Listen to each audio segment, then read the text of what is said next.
Bonjour mes chers élèves, comment allez-vous? J'espère que vous allez bien. Bon retour. On commence notre séance par un petit rappel sur la reproduction humaine. On a étudié que, à partir de la puberté, le garçon et la fille connaissent des transformations morphologiques, physiologiques et psychologiques.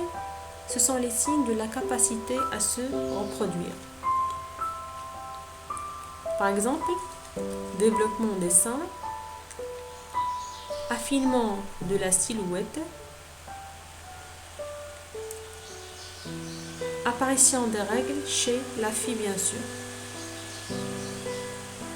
Alors, chez le garçon, on remarque le développement du pénis et de la silhouette, l'éjaculation, mais les règles et l'éjaculation représentent les signes majeurs de la puberté, c'est-à-dire le début du fonctionnement des organes génitaux. Les vesticules chez le mâle sécrètent les spermatozoïdes et les ovaires expulsent les ovules. Mais la reproduction chez la femme est un peu compliquée car une fois pubère, elle connaît des activités cycliques. On parle de cycle menstruel, cycle de l'utérin, cycle ovarien. Tous ces cycles sont liés par des hormones. Mais ces phénomènes disparaissent s'il y a fécondation puis grossesse. Et c'est le sujet de cette activité, de la fécondation à la grossesse. Donc la fécondation correspond à la fusion entre un gamète mâle et un gamète femelle. Donc quelles sont les conditions de la fécondation et quel est le devenir de l'œuf? Donc on commence à la rencontre de l'ovule. Voilà un document qui représente le trajet des spermatozoïdes dans les voies génitales femelles. Alors lors d'une relation sexuelle, le vagin va recueillir des millions de spermatozoïdes constitués d'une tête et d'un flagelle. Dépôt des spermatozoïdes au cours de l'acte sexuel, c'est le rapport sexuel. Ils vont tenter de survivre et tracer leur voie jusqu'à l'ovule pour le féconder. Alors voilà l'ovule. Alors comme indiqué par les flèches vertes dans le document, au niveau du tiers supérieur de la trempe utérine, où aura lieu cette fécondation, donc les spermatozoïdes traversent les voies génitales femelles vers l'ovule, traverse trempe de Fallope jusqu'à l'ovule. Elle trouve l'ovule au tiers supérieur. Bien sûr, elle va le féconder. Donc le tiers supérieur de la trempe utérine représente le lieu de la fécondation.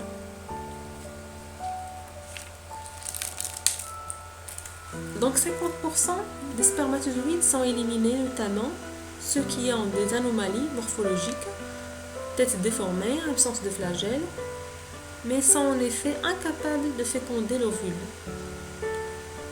Les autres poursuivent leur chemin. Seulement 1% des spermatozoïdes provenant de l'éjaculation parviennent à traverser le col utérin et l'utérus. Seulement 1% des spermatozoïdes traversent l'utérus et le col de l'utérus vers l'ovule. D'autre part, l'ovule, qui vient bien sûr de l'ovaire. Donc l'ovule expulsé de l'ovaire, glisse, le chemin, glisse dans l'une des trompes de Fallope, comme il est indiqué par la flèche violet. Les spermatozoïdes rejoignent l'ovule. Donc quelles sont les étapes de la fécondation? On passe. Voilà les étapes de la fécondation. Premièrement, comme vous voyez, un seul spermatozoïde va réussir à traverser l'enveloppe protégeant l'ovule et s'y introduire. C'est ça, la fécondation. C'est la fécondation. Alors le spermatozoïde qui pénètre dans l'ovule perd son flagelle. Regardez le flagelle, il perd son flagelle, seulement la tête qui va entrer. Alors deuxième étape, une membrane que vous voyez, une membrane se forme autour de l'ovule fécondé. Alors c'est sorte de barrière infranchissable afin bien sûr d'empêcher les autres spermatozoïdes, comme vous voyez, de rentrer. Alors après quelques heures, le noyau des spermatozoïdes et celui de l'ovule se rencontrent dans le cytoplasme, comme vous voyez. C'est la fusion qui aboutit à la formation de la cellule œuf par la suite. Donc le but de la fécondation, c'est la formation du cellule œuf. Donc quel est le devenir de cette cellule? On passe de l'œuf à l'embryon. Premièrement, de l'œuf à la nidation. Bien sûr, il va se transformer en un embryon. C'est l'état normal. Donc, quelles sont les étapes de cette transformation? Alors, comme vous voyez, on commence. Alors, de l'œuf à la nidation. Alors, la cellule œuf issue de la fécondation progresse. La cellule œuf issue de la fécondation progresse dans la trompe grâce aux contractions de la trompe et au battement. Alors, la cellule œuf se divise et augmente de taille. Comme vous voyez. Stade 2 avec 2 cellules, stade 4 avec 4 cellules, et ainsi de suite. Il arrive au stade morula, que vous voyez. Il se constitue par plusieurs cellules.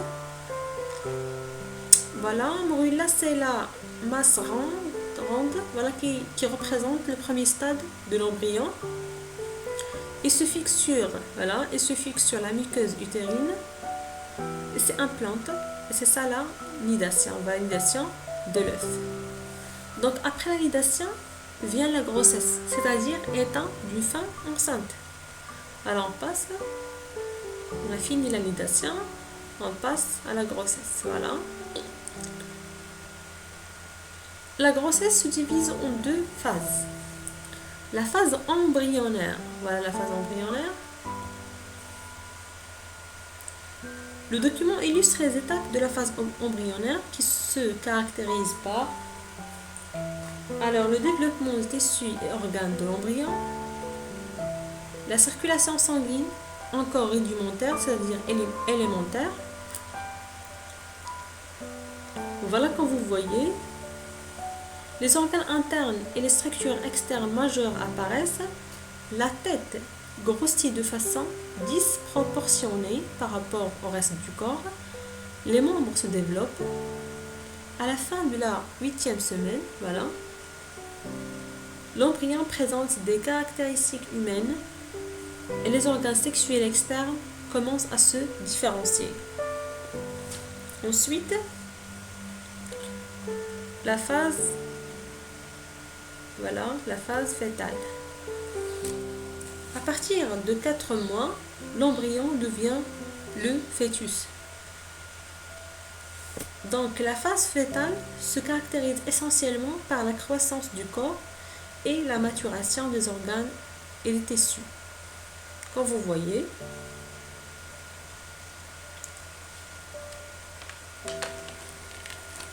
c'est ça la phase fétale.